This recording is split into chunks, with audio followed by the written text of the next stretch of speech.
Hey food bloggers! Come behind the scenes of a photo shoot.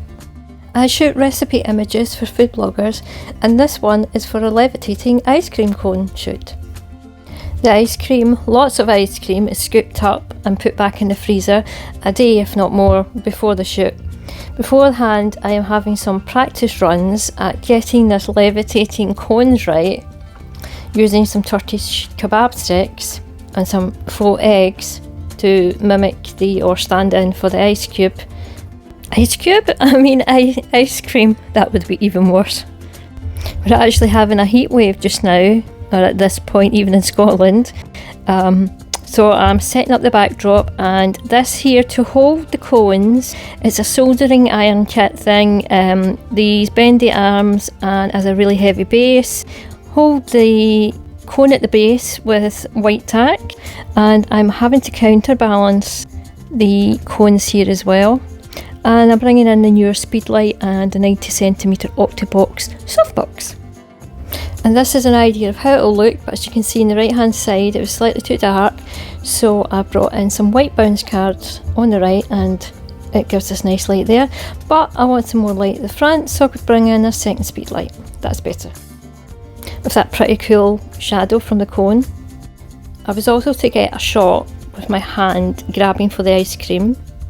There was lots of the egg falling off and things spinning around, took a lot of time.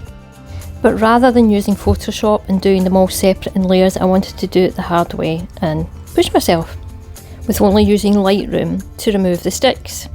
And during a heat wave, hence why the ice cream is solid, I even had a fan out right next to the set just to try and help reduce the melting ice cream. So scoop number 1 is going in. Wanted it to be in the cone a little bit better, but also as if it had just fell, so there was a lot of footering about with this.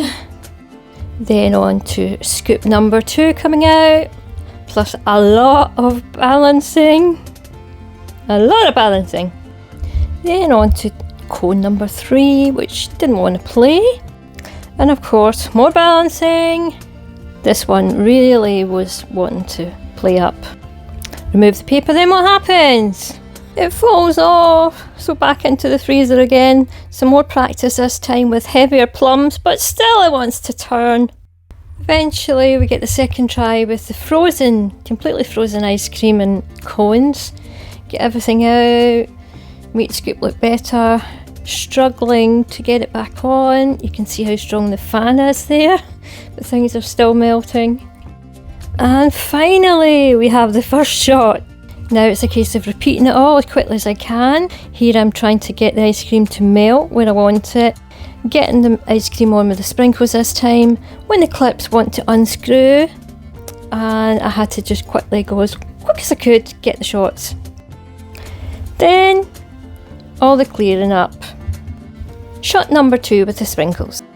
Then on to doing the one with the rose petal ice cream. Repeating the process as quick as I can, but this time I ended up with double cones at the base there, which actually worked a lot better, and I'm getting a lot faster at this. And then as it was melting, I got my hands in for lots of grabbing shots. I may as well while it's melting, for a little touch of realism that AI just can't replicate. Well, it can, but it just never looks right, does it?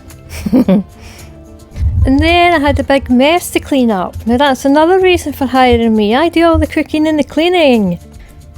What more do you want? Well, professional images you can use on your blog and also for your social media, all ready to upload. If any of that sounds good, check the link in the comments to find out how I can help you with your food blog, gain back traffic, gain back time so you can create.